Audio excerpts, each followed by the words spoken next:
Monday, Monday, Monday, Monday, Monday, Monday. How's everybody?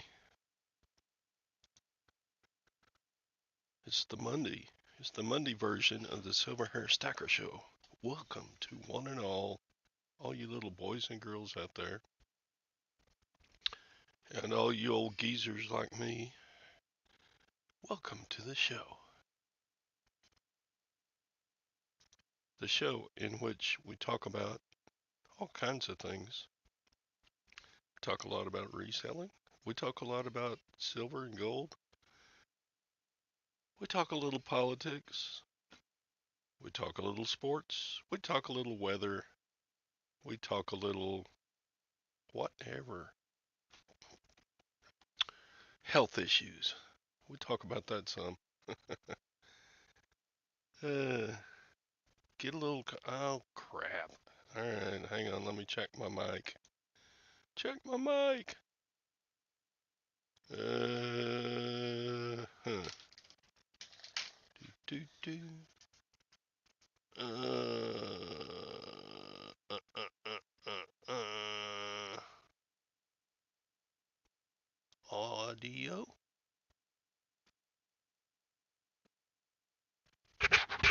Oh, yeah.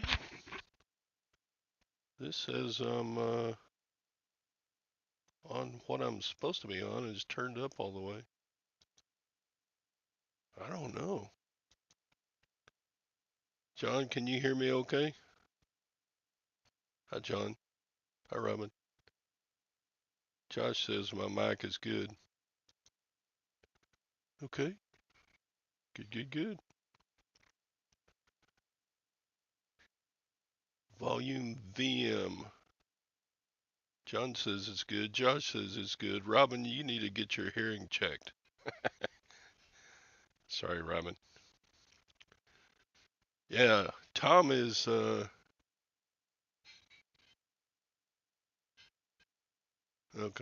Thanks, Robin. Sorry. Tom is in the middle of the Atlantic Ocean somewhere, or Gulf of Mexico. I don't know how long it takes to go from his port of debarkation down and around Florida. They're heading to the Panama Canal. I'm kind of jealous. I'd like to go there someday and see it. Morning, lag. Yeah, well, I'm glad Josh is here because his short video got me thinking. Thinking. Maybe we should wait for a few more people to get in here before we jump into the questions I have or topic I want to discuss. Yes, the show usually doesn't have a topic, but that's okay. I need a co-host. Anybody want to jump in and join me? Let's see. Copy and paste it into the chat. There you go. If anybody wants to chat, even for a short time, uh, feel free to come on. Just make sure I can tell who you are.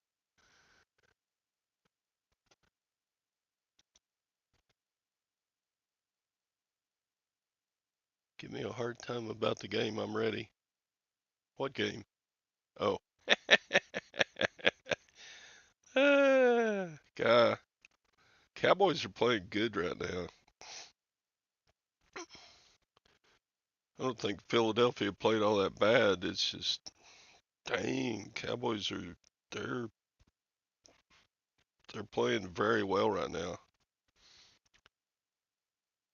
I think the Cowboys' success here on out is keeping keeping Dak Prescott, the quarterback,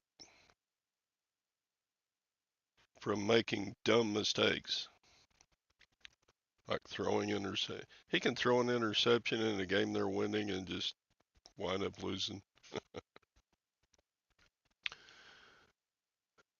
Yeah, Eagles are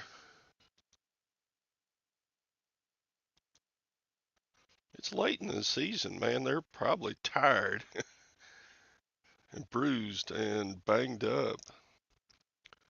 But I hear that the Eagles have a fairly easy schedule for their last 4 games, and so they should win the division because, um, yeah, Eagles are a good team.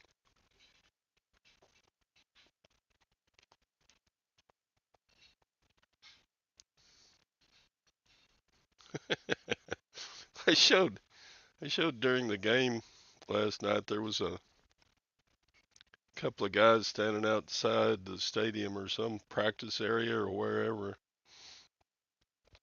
and they were holding up a sign. The only thing the sign said was "Run the ball." Uh, so anyway, yeah, Cowboys had a win, a pretty substantial win. It wasn't a close game last night against Philadelphia.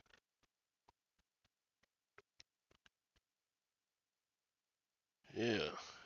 Morning, Craig. So the topic of today's show, I bounce around a lot because I've had ADD my whole life, but I never took any pills for it or anything. I just compensated with coffee and whiskey. So Josh Galt made a short video in which he said, "I quit my $300,000 a year job to become a full-time reseller, and we will all get to watch him on YouTube either become successful at it or fail at it." I'm like, Josh, dude. And I sent him a question. I said, how is your business not already successful? Because from what he's shown and talked about, um, his reselling business is already in profit, making more after fees, after taxes, after cost of goods, after all expenses. Josh Galt's reselling business is pulling in more profit than the average American income. Um, it may be substantially more than the average American income. So I'm like, how is your business not already a success? And Josh replied, well, I want to replace the income that I used to have by doing reselling. Um,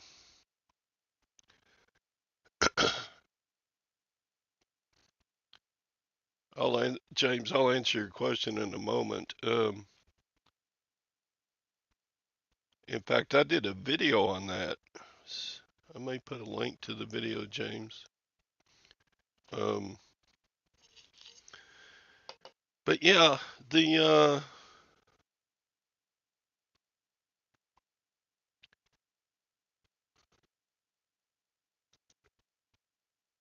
average American income is 114K.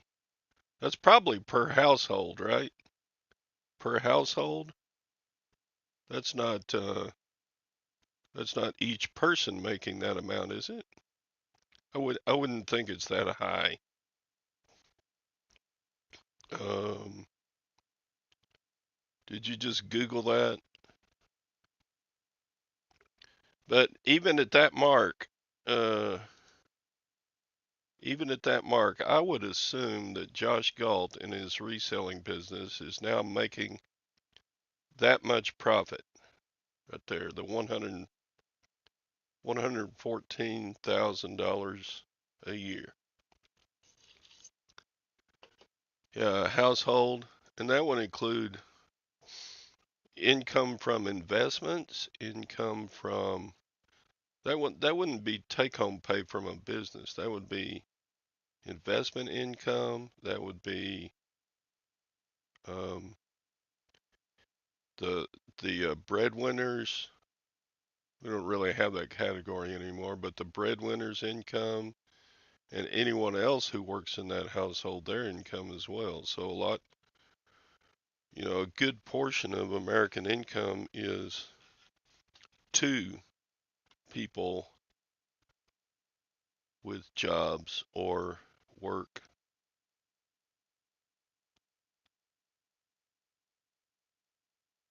No,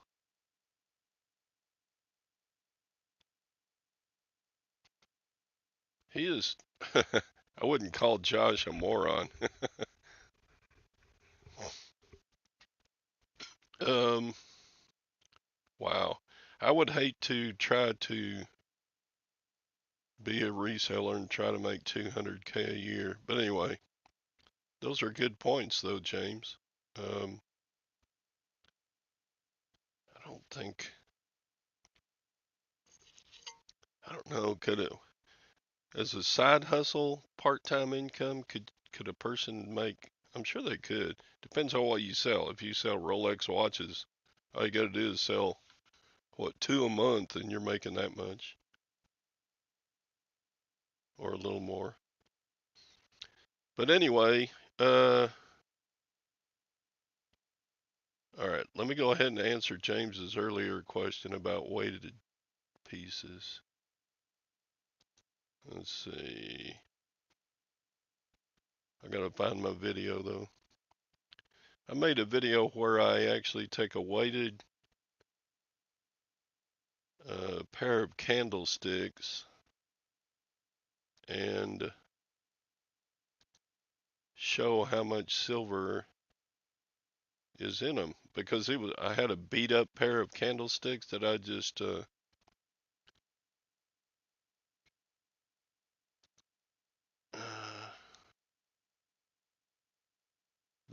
tore the silver off of it and threw away the weighted portions.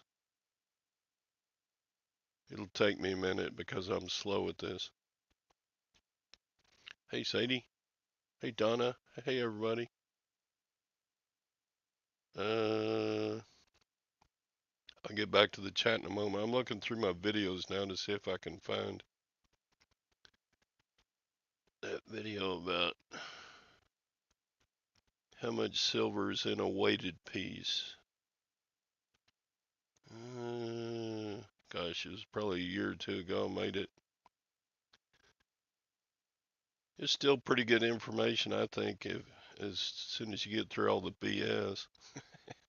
I like the BS a lot when I'm making videos. Jeez, where is that video?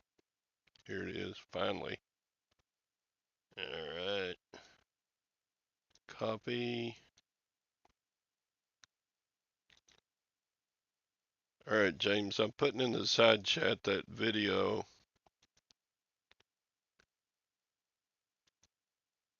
about how much silver is actually in a pair of weighted candlesticks.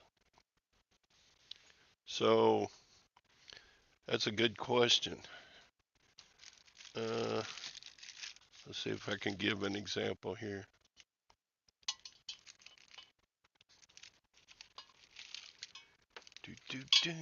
Oh,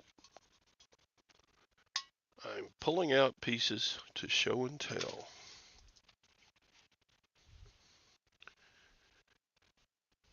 Okay, aren't they pretty?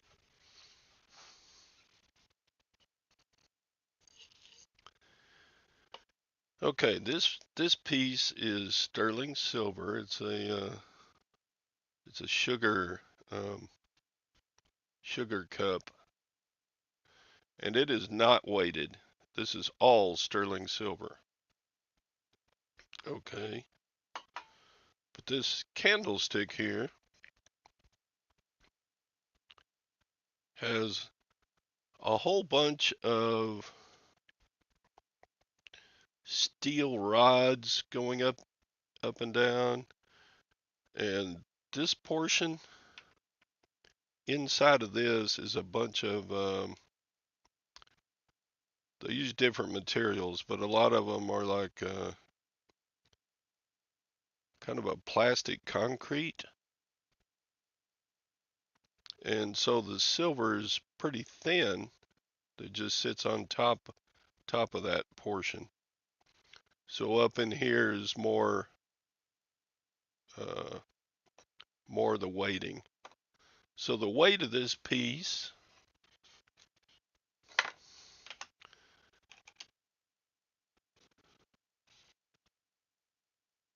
in grams, hurry up scale,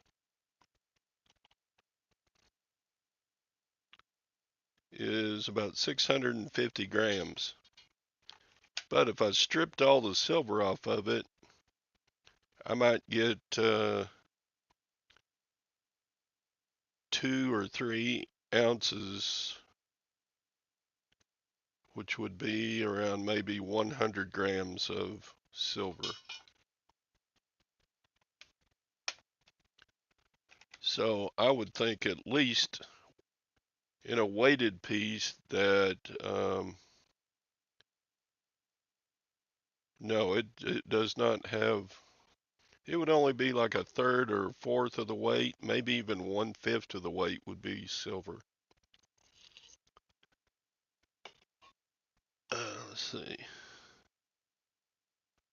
This piece is 70 grams, so that's a little over 2 troy ounces of silver in that piece. Okay, enough about that topic. Bookmark that.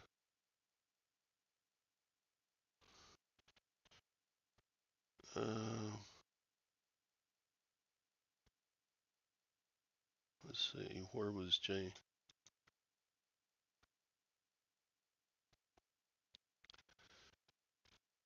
Well,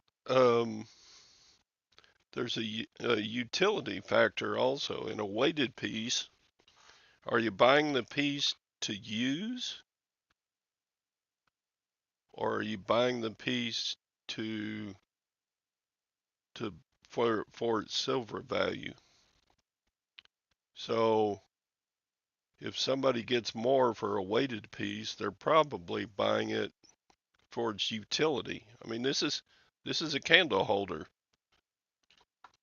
I mean, that's what it was meant to do, is hold candles for a dinner party or something. There he is. Hi, Josh. How's it going? Am I live now? You are. Hey Todd, how's it So, going? I'm I sorry. love seeing some silver. I love seeing some silver. I'm sorry. We got 2 different topics going at the same time here. That's okay. I figured if you're gonna do a video asking that question, I should probably come on and answer it. And there's Todd. That's young Todd. Welcome to the show. So, wow, we are honored to have the greatest reseller Yeah, right. in the last 3 years join us. I Yeah, didn't, right. I'm serious. There is no one who you have analyzed more in the last 2 months about eBay, or well, especially since your summertime stuff that you had the downturn. Yeah. Up until now, you have analyzed eBay more than I probably Sickening almost. It's have sickening. before or ever will in the future. It almost makes me sick, but the platform's changed a lot in such a short period of time. So I think we're all kind of just trying to navigate through it. And I do feel, it's incumbent upon all of us as entrepreneurs that if we run into problems and it's affecting our business, we got to do something about it. Right. So, and But then that's not the topic. to answer the Anyway, go question, the ahead. topic. Yeah. So you asked, like, what do you consider a success? And I think I messaged it back to you, but I think you went live, so you probably didn't get it. But I think that for me, it's replacing the old income. Now, James's point is one I've heard before, and you're crazy to leave a $300,000 job, but that job doesn't. I mean, you don't lose all that knowledge and education in that job, so it's something I could always go back to. Worst case scenario, although Todd, it was soul destroying. It was soul destroying. I would be the worst thing ever. But plenty of people on this platform have done better than that. much better. And I think there's a lot of opportunity here, and we'll see. I mean, I may not do it, but we're getting there every year, better and better. And as long as we keep on the same track, eventually we'll get there, in my opinion. I can't think of very many people who do it solo, by themselves, all alone, that are pulling in more profit than you right now. Um, James, you know, like, James has got to be close. James, my boring reseller life, he's got to yeah, be pretty yeah. close. Craigslist Hunter, oh, several years ago, put put out about a 15-minute. I think he was on somebody else's chat though. In 15 minutes, he told how to build a $150,000 a year profit business. Yeah, Take home pay in like 15 minutes, and he just did it off the cuff. Just okay. yeah, I'll tell you. Somebody asked him that question, and he just went bam, bam, bam, bam, bam. He didn't hesitate. He didn't stop. He went right through it. These are the steps I did to build my business, and you can do it too. yeah, And he was right. And wow, yeah. I mean, I learned so much by watching YouTube. Oh yeah, me too. And Pete's one of the old OGs. Like he's one of the first ones that was really like, "Hey, you guys can do this," without the polished kind of demeanor that a lot of the other YouTubers have.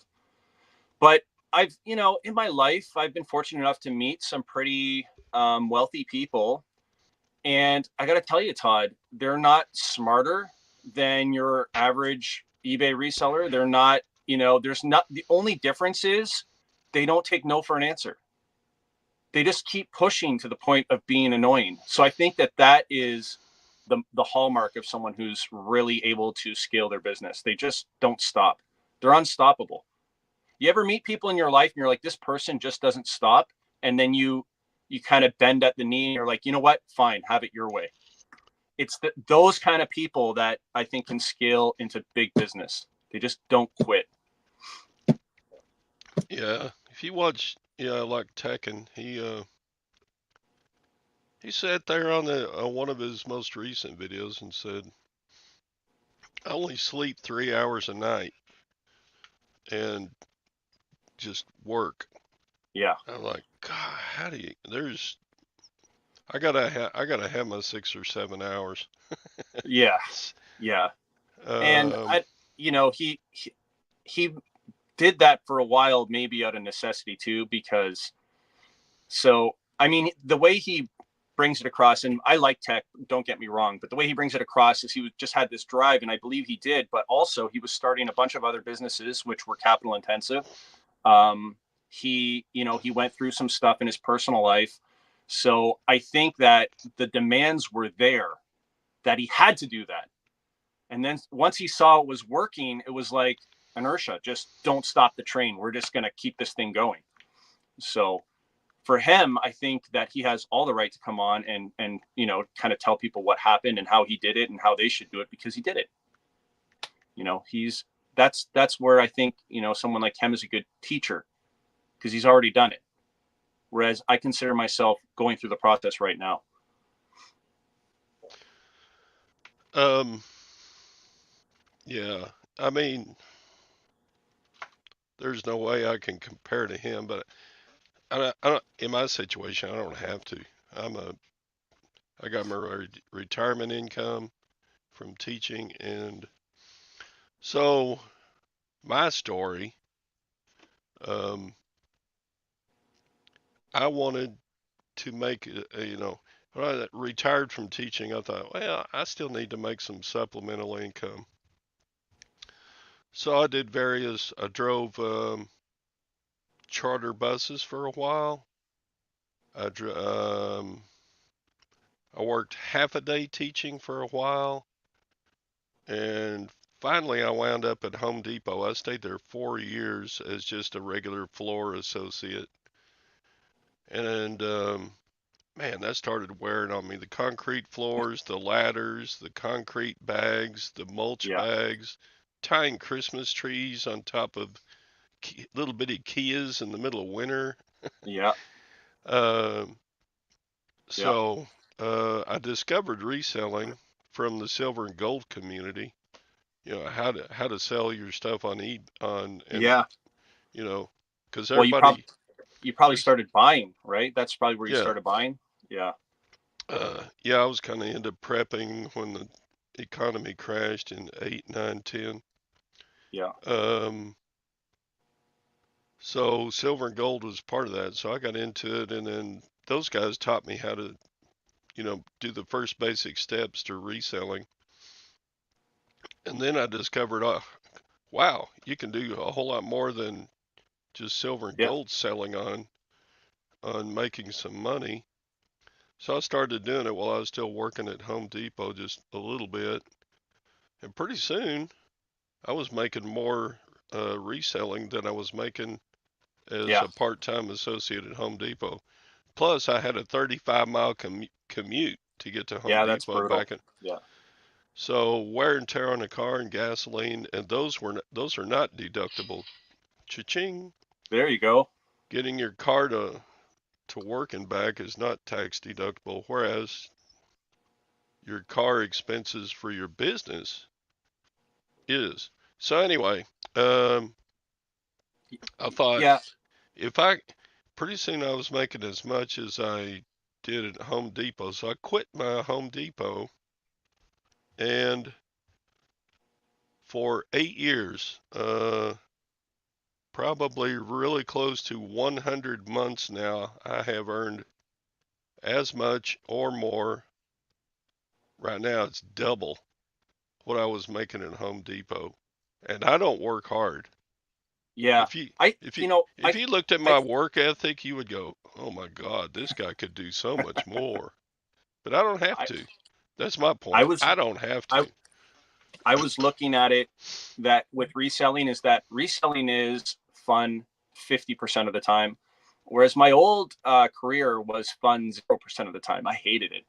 And I think for me, the reason why I got into it was that I hated my career so much. It was so demanding.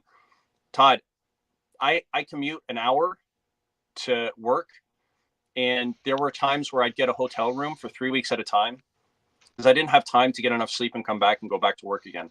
And Wow. I wouldn't see my kids for like 3 weeks.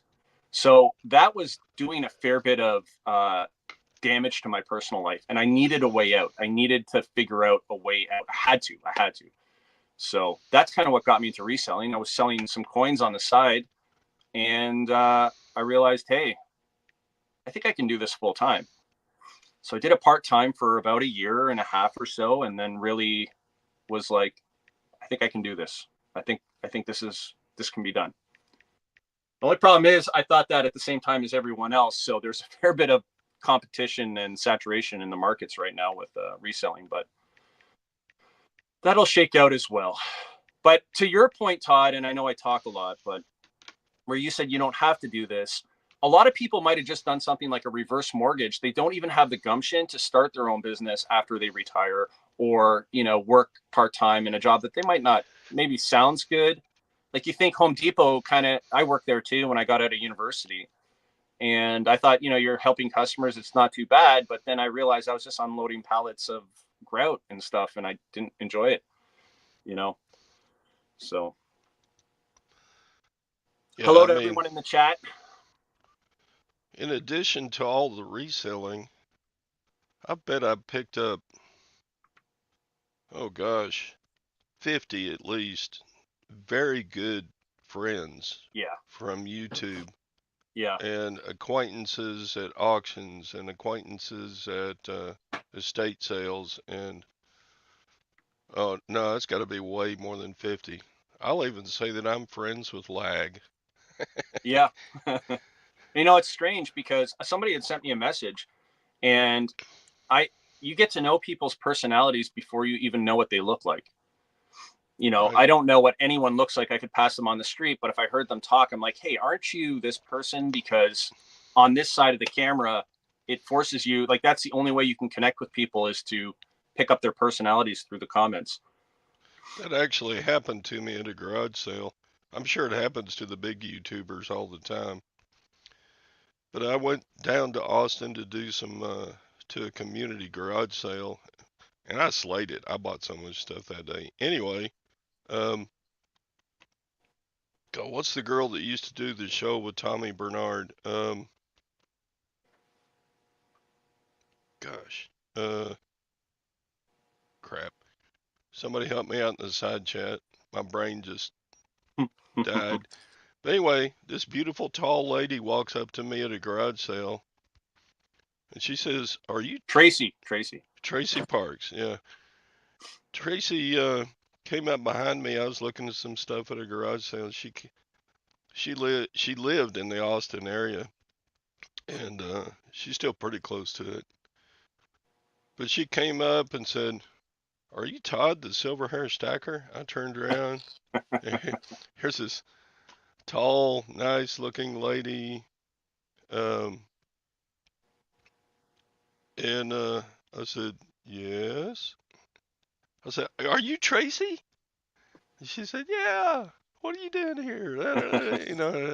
And we talked for Yeah. about 15 minutes, and I said, "I got to take you to lunch sometime." She says, "You're on," but that was like 4 years ago. But she recognized me from my voice while I was talking at the garage sale That's funny. to the So people for those of selling. you in the chat, Todd and I actually first met in the comments probably back in 2008, 2009 when I would imagine it's back then. No, I remember your name, your screen name from probably 2009 because we were Yeah, kind of in the same interest group on YouTube. I've That's been almost, making videos over 10 years now. I need to have a celebration party or something. yeah. But And then I wanted to jump to a comment here that Mr. Sadie made. He said, okay. wealthy people know what they want and protect what they have. Yeah, I would say that is one thing they have is good risk management. So, when you hear when the risk is in their favor, they will relentlessly pursue it. So they are willing, their money is not scared. You see wealthy people up and down all the time. They're rich, they're broke. They're rich, they're broke. They're not afraid to put capital against something that will provide outsized reward with very little risk. And I think people who, especially business owners that don't understand risk reward. So a lot of times they'll take big risks for very little reward, or they'll take very small risks for very small reward. Whereas that kind of wealthy community, I feel like, is always making sure that risk reward is in their favor. And then once it's in their favor, they're relentless. It's like a relentless pursuit, unstoppable, annoyingly so. Yeah. So I want to say hi to everyone in the chat, by the way. But I think there's a very large portion of resellers that if they were the jealous type would be jealous of the amount of profit that you're making now. And I mean, I'm jealous of it, but hell, hell, I deserve to make less. I ain't gonna work. I ain't gonna work 1/4 as hard as you are. But again, I don't have to. Um, Yeah. I mean, as the income from reselling is becoming increasingly more important than it was 10 years ago because inflation is just eating a hole in my This is a fixed in problem. my fixed Yeah. income from teacher retirement. And the thing is too that you if you're working a 9 to 5, let's call it, or even a 5 to 9 these days, uh, you your wages do not increase at the same rate as inflation does, as your costs. So, like, unless you're getting outsized bonuses every single year for sales performance, you might get a 3% raise if you're lucky. Most people don't even get that. And let's be honest, inflation's hot. It's probably closer to 40%. I would think 30%. I mean, look at groceries, right? Everything gets smaller. They hide it for shrinkflation. Everything gets smaller. Everything gets more expensive. So that's another good reason to start your own business. But just remember that most businesses fail. So you really got to be confident in what you do, I think. If you're going for it 100%, as your primary income. And this is my primary income. It pays everything, all my bills. Knock on wood, it continues to do so. Craig, the way I do this business is fun and it's very easy. I mean, physically, what do, I sit here at the computer, or I go out and source, or I go online and make bids and online auctions for inventory. Uh, you can make it as hard as you want. I mean, you can be like tech and sports and uh, work 20 hours a day. I ain't gonna do that. There's no way. Yeah. And I think, Craig, too, it depends on your position in life. If your kids are out of the house, they've got their own lives, you don't have a lot of cost there, you don't have a mortgage, you don't have all that car payments or anything, you know, you might not need as much and you can just live comfortably. But if you're just getting out of school and you have student loan payments, you still have to get married, maybe a divorce, throw that in there. You know, the cost of a house, cars, all this other stuff, your income might have to be a lot more than, you know, the person that is retired for 10 years. So I think a lot of it is cost too. So how hard is the business depends on your costs. Um, my cost to running my business is low because kids are out of the house. So I've got the room they used to take up to stack death piles. Yeah. Cars are paid for, a house is paid for.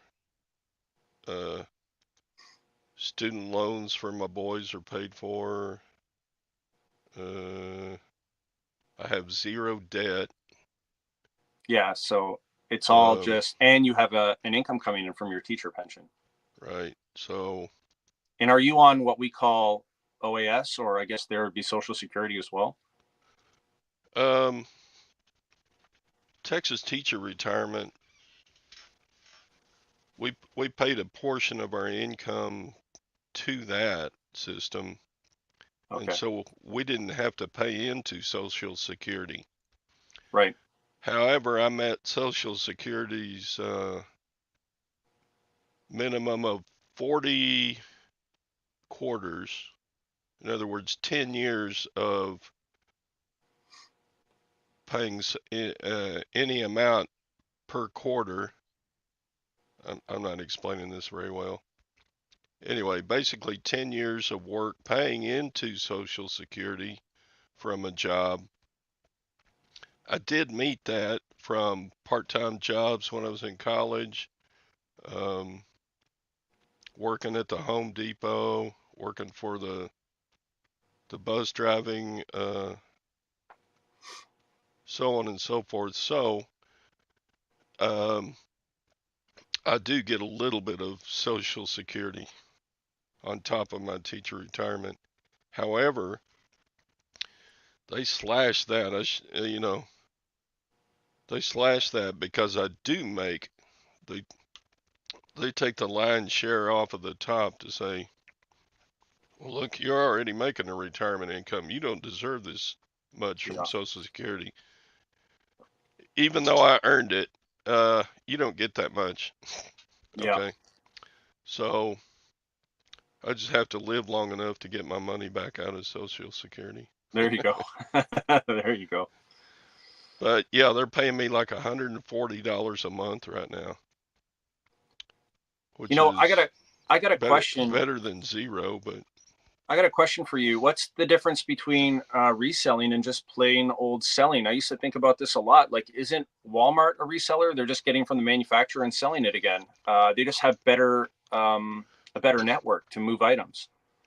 So I got it out of my head that I'm just finding stuff at flea markets and garage sales and whatever and flipping it for a profit. I'm like, no, this is an actual business. Why can't this be, you know, why can't this be a real thing?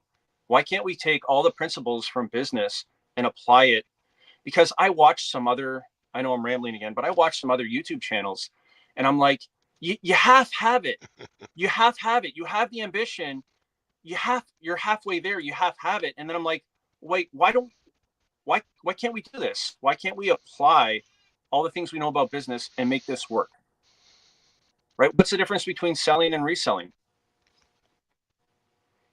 New item sellers are sellers. People who sell used and like new are resellers. So I listened to a podcast, James, uh, and it was about a guy named Larry Gagosian.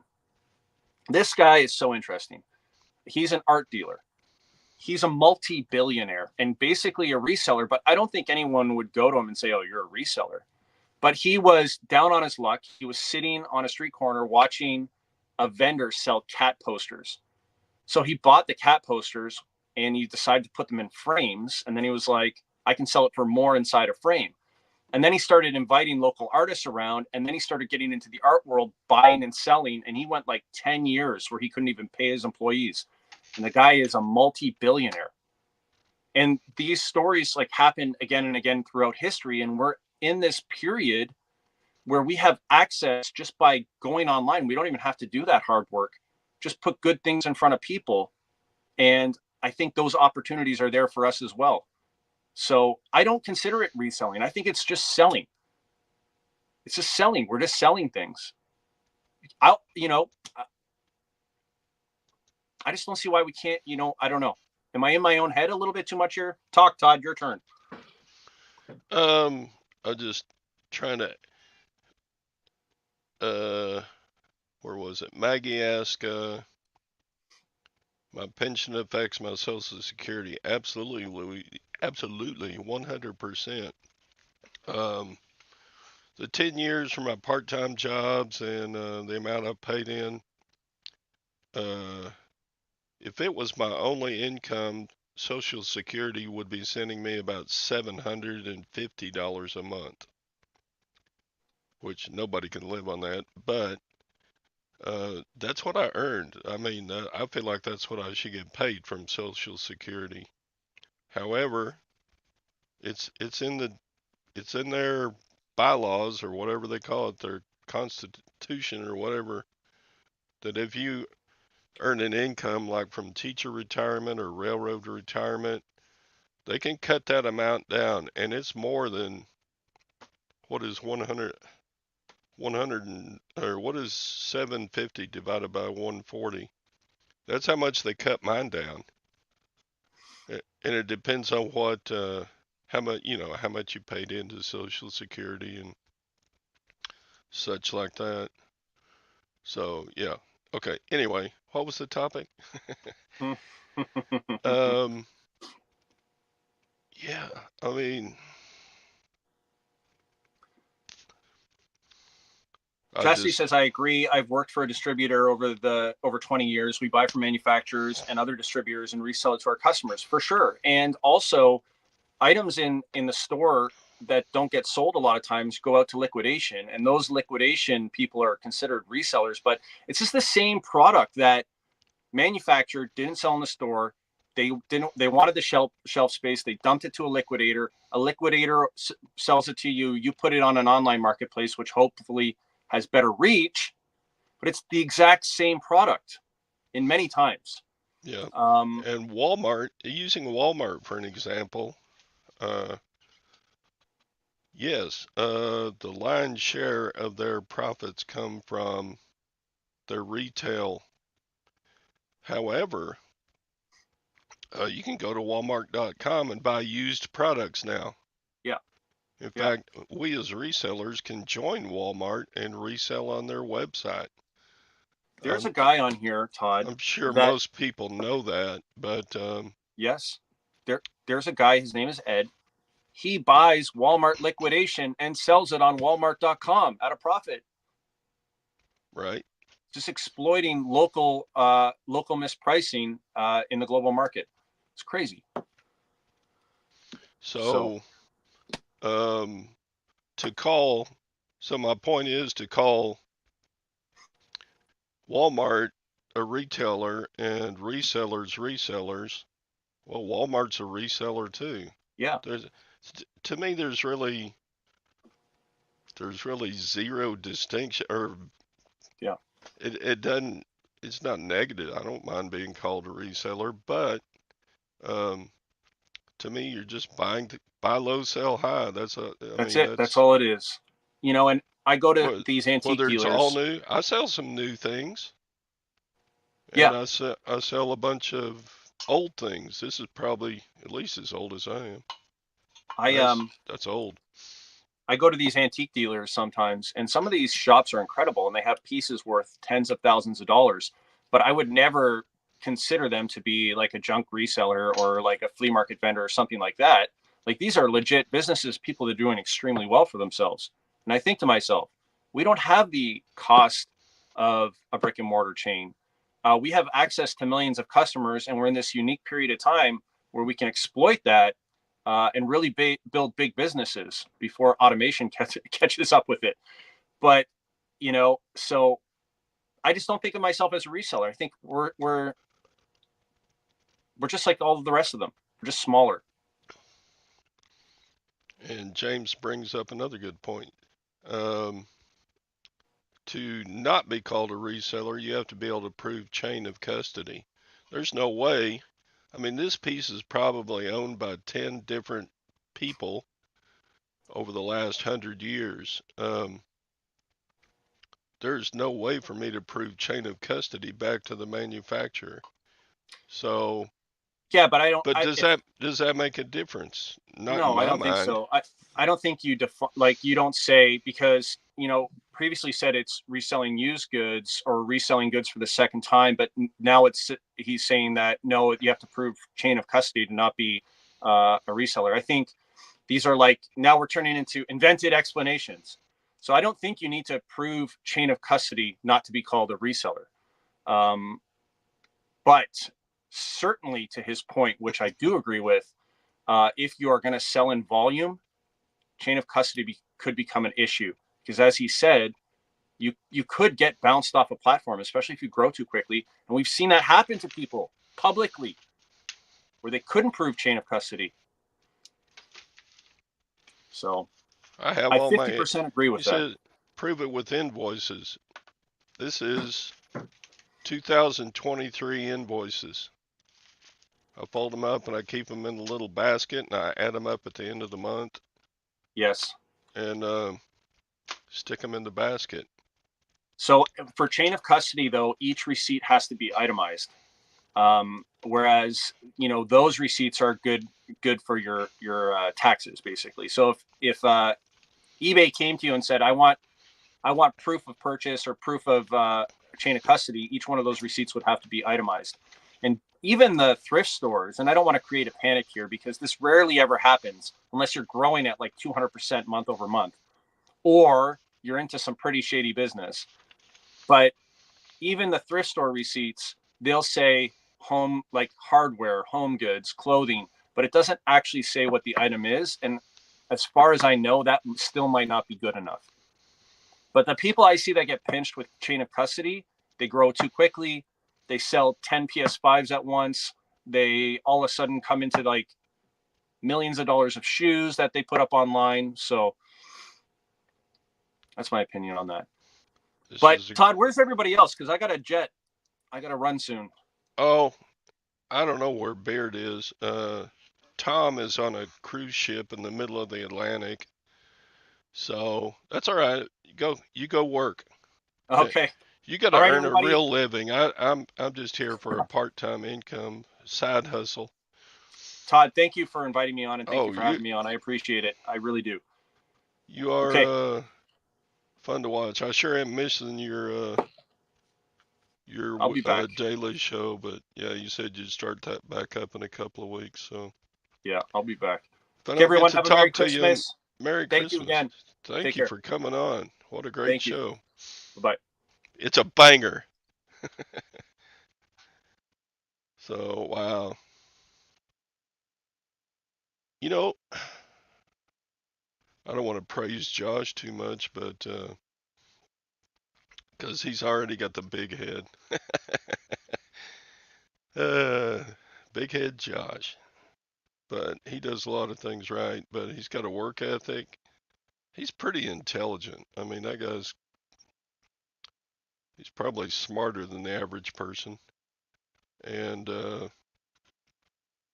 he has a lot of knowledge for business. I had I have before I started reselling, I had zero knowledge of business. Because I taught school. I mean, I don't need to know business teaching school. That was my profession. So, yeah, he took off to go to the auction drop off. He's probably hanging with Harlan, having a good old time. So, yeah. How long was Josh on here? At least 20 minutes, 25 minutes. Marshalls and TJ Maxx and Ross. Yeah, because they buy from, it's kind of like the store Ollie's. Who worked at Ollie's? That was another reseller worked for Ollie's. Yeah, peddling profits. You got to stay home and raise your kid. You've been reselling. How long you been reselling peddling profits? If reselling gives you the ability to stay home and raise children, and especially if you got one that has disabilities, what a wonderful thing.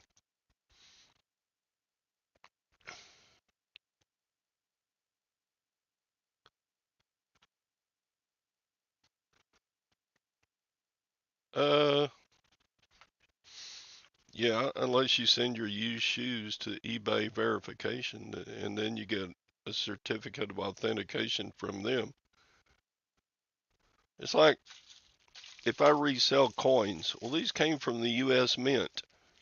These are 90% silver dimes, and there's a $50. If I want to resell these on eBay, I can. There's no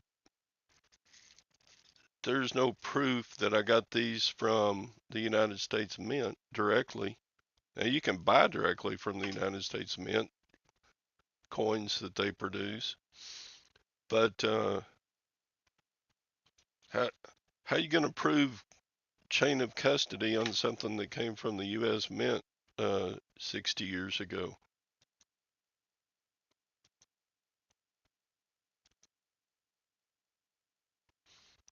Um,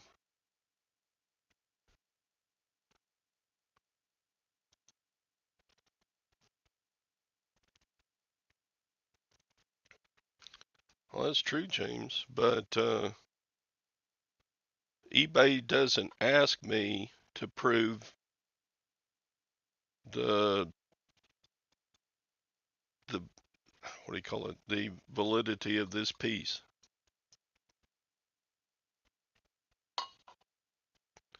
They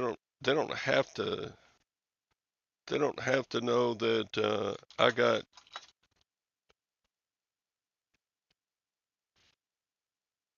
I bought 400 of these for $40 at an estate sale.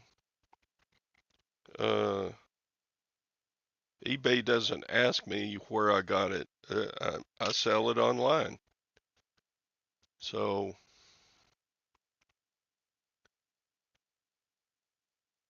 yeah. Uh-oh. Well, dang, you missed Josh.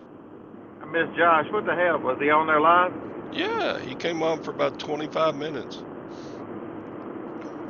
I looked at his short, where he was talking about you can watch me on YouTube, either be successful or fail.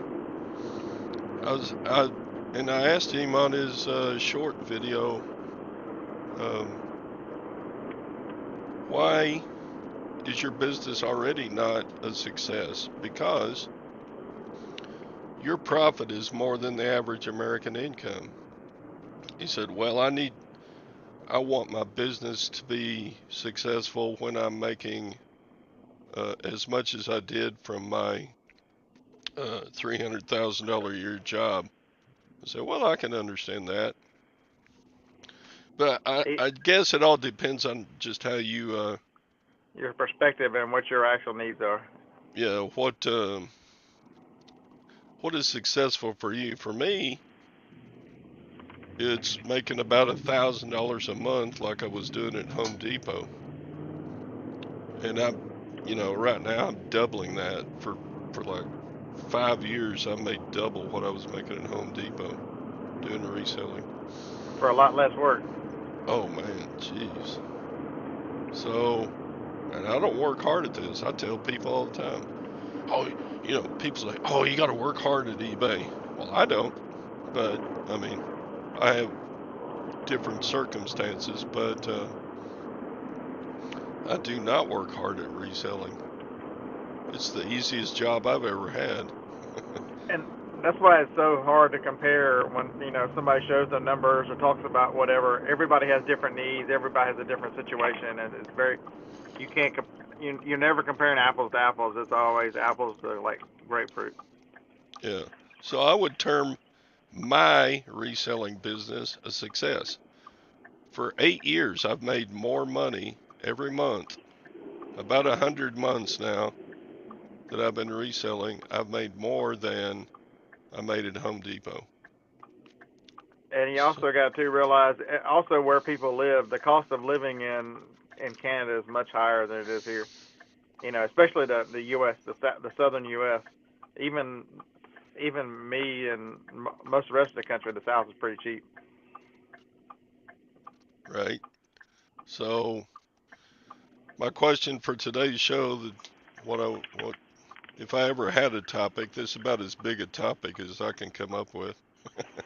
At what point would you call your reselling business, a success? I would call yours, Scott, a success because, As long as I don't have to go back to a regular job and I enjoy life, it's a success.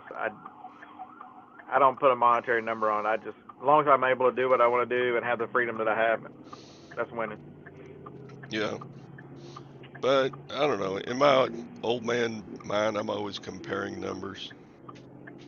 You know. So a lot of people would say my business is a failure because I'm not making a full-time livable income off of it. But again, I don't have to. If I worked as hard as Josh, I'd probably, God, Oh I'd yeah, go, he works way harder than I do. I need to get some of that.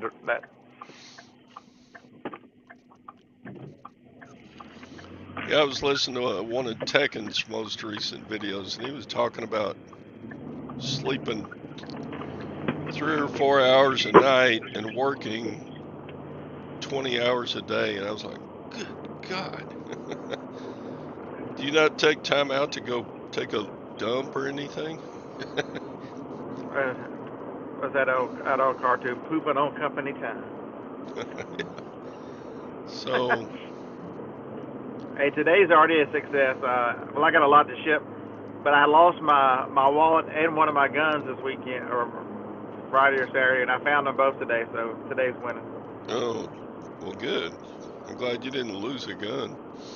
I knew it wasn't lost. It was just misplaced. That's a better term. Same thing with a wallet. I knew it was around here. They ended up both being in the truck, and I'd looked in the truck 4 times. Today is a success for me because I can give Lag a hard time about how bad Cowboys beat Philadelphia. I got to the auction early, talking to one of the guys here, and I'm like, it's too damn cold. I'll get back in the truck. And when I opened the door, the gun's in the little side door, and I picked the gun up, and it's sitting on top of the wallet.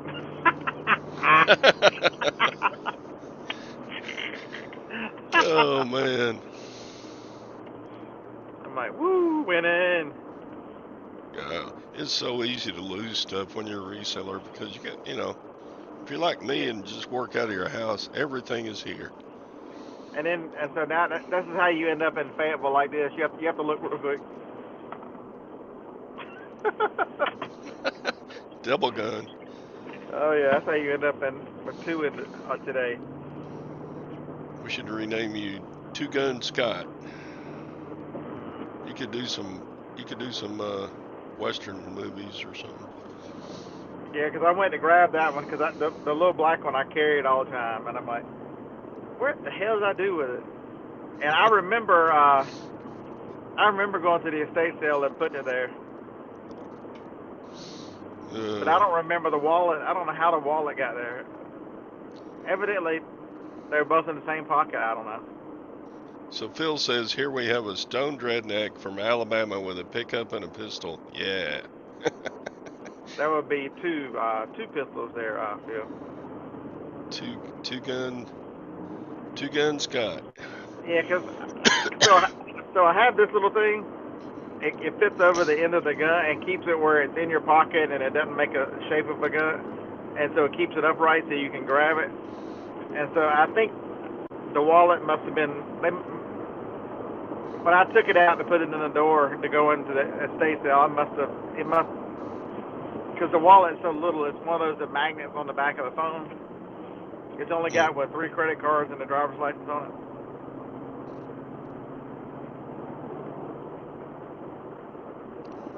But that's So all right. did you have good sales this weekend?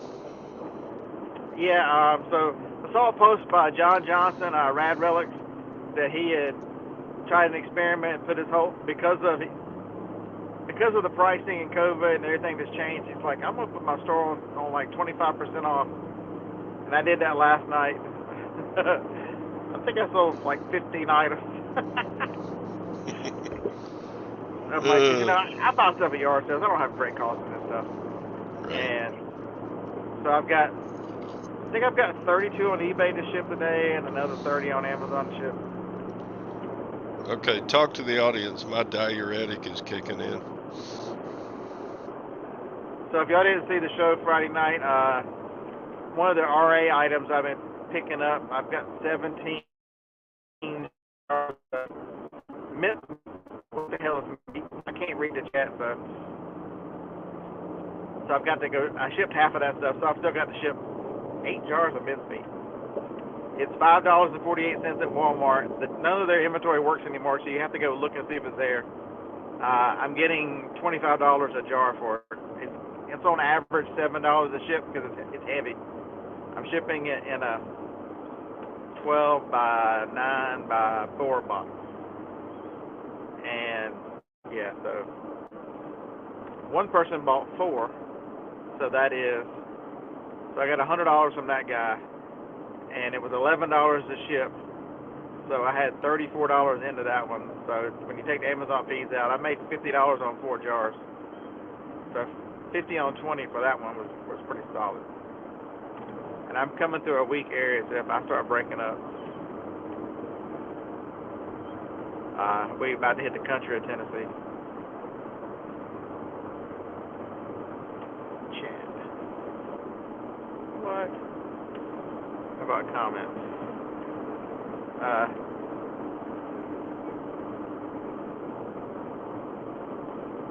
Anyone love any experience selling on Cherish?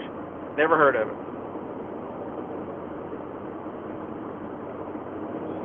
Yeah, Larry, imagine somebody finding my ID and my gun. Yeah, it'd be awesome, wouldn't it? And look, the gun is registered to that ID too. Damn it.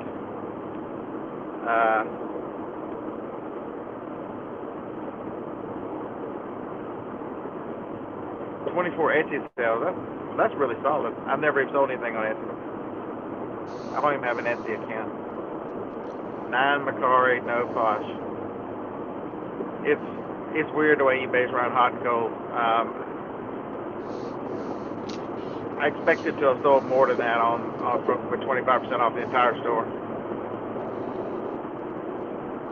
So yeah, on the way up here, there's blue lights, and I'm like, oops, blue lights. Some guy had missed a turn and drove off. The entire front of his truck was hanging over a culvert. Oh no.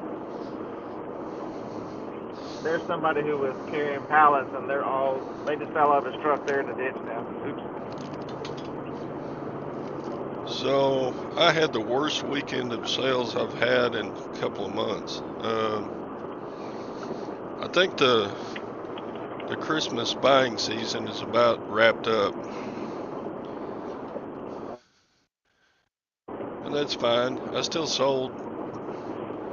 sold like 9 items, and I didn't have any big ticket items in there. Sold a Hey, set did of you see my snaps. YouTube short that I made yesterday? I think so. Refresh my old man mind. So I was at the estate sale and everything went 75% off. And then I was Oh yeah, looking at yeah, a yeah. china cabinet. I'm doing it. So I just delivered that to the auction today. So the $12 china cabinet went to auction. That was pretty.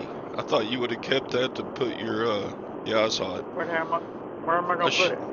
You should have put it in there so you'd have a place to put your cell phones. You would Jody's got fill it. up at least a full shelf just with your cell phones. Yeah, Joni's got a china cabinet in there full of like Starbucks mugs. Yeah. She didn't want. She's not going to trade them out because her china cabinet was her grandmother's. So I just made another short just a minute ago. So at that same estate sale, I picked up a stained glass pineapple, and I picked it up, turned it over, and I said, I wonder why they put the hanger on the bottom of it. When I was holding the pineapple upside down, I'm like, that's weird. my attempt at humor, yeah. So Tamara says her sales are dismal. Yeah, I read hers. She did really good on Etsy though.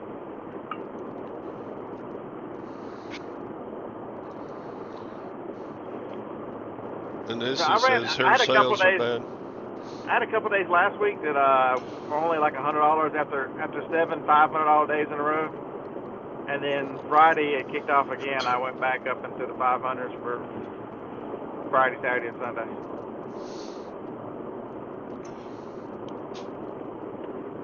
Yeah, well, I did. Some of it's my items. Like at the estate sale, I picked up a.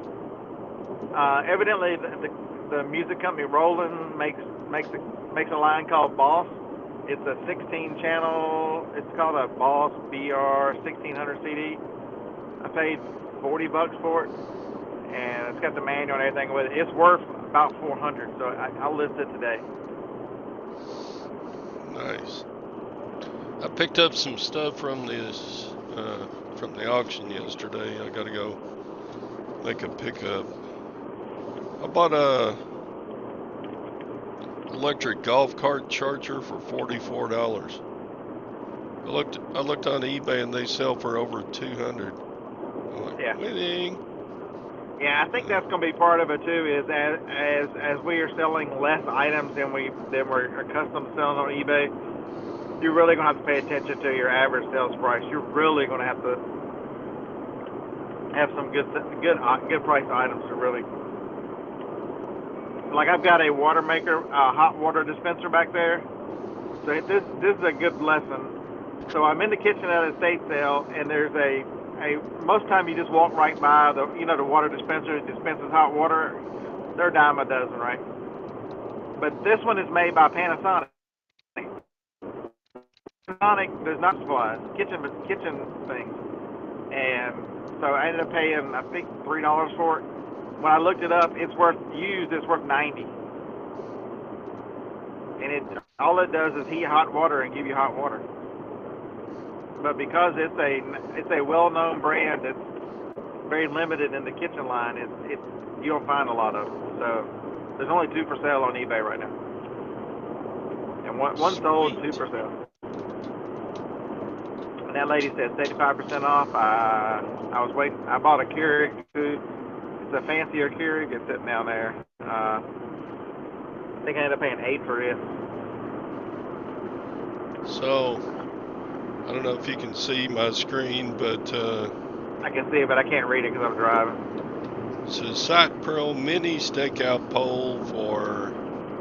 It's a stakeout pole for surveying. Right. And this is that like one of those poles they read measurements off of? Is that what they do? I think this one they just pound into the ground. But this person has it for $85 new, and I bought 3 of them at the auction yesterday for $10 used. So that should do good. Oh, absolutely.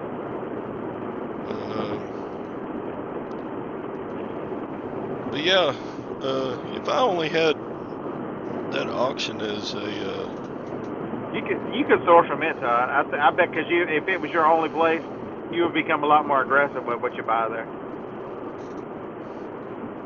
yeah, they're actually having this auction is having what they call a garage sale. And I don't know where they get their stuff that they put in it, if it's the auctioneer's stuff or if people consign to the garage sale. Right. But they do it about twice a year, and they're having it this coming weekend, so I'll probably drive up there and pick up the stuff I bought last night from them and shop their garage sale. So they're running for like 2 or 3 days, Friday, Saturday, maybe Sunday too, and that should be another opportunity to pick up some inventory. I never Yeah, I run did. out of stuff to sell though, so Yeah, I didn't think I had enough stuff to run through the auction, but all the tubs and stuff in one of my storage buildings, I'm like, I'm never gonna get to this stuff, so I just started bringing them back 2 or 3 every time I go to the buildings, which is 3 times a week. And imagine that it either goes into eBay pile or auction, and I'm separating it out, or trash can, one of the three. yep. I sold a couple of those 4K DVD movies. Yeah, they stopped making those about a little after the Blu-rays came out. So those HD ones are generally not as made as many because there weren't as many machines out. You've actually got to have an HD machine to play it. Yeah, I mean they're just bread and butter, low value items, but I've got like 25 of them, so I've already sold 2. I listed them Yeah. Day before yesterday and yesterday, and I've already sold 2 of them, so they're already paid for. All the rest is the profit. And they're easy to deal with because all you're doing is just I just throw mine in a bubble mailer. I don't even mess with them. I just bubble mailer and I'm done. I stick in a piece of cardboard to keep the post office from bending it. Oh, I don't. I just let it go. The hell with it. Uh, If as long as I stay under 4 ounces, I try to go ahead and protect them a little bit. That and like a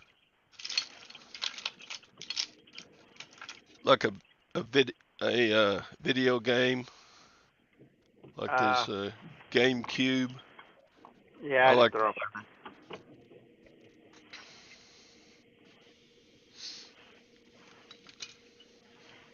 give them a kiss and pat them on the butt and send them on the way, huh? All right, I'm at Walmart. I have to go inside. I can't.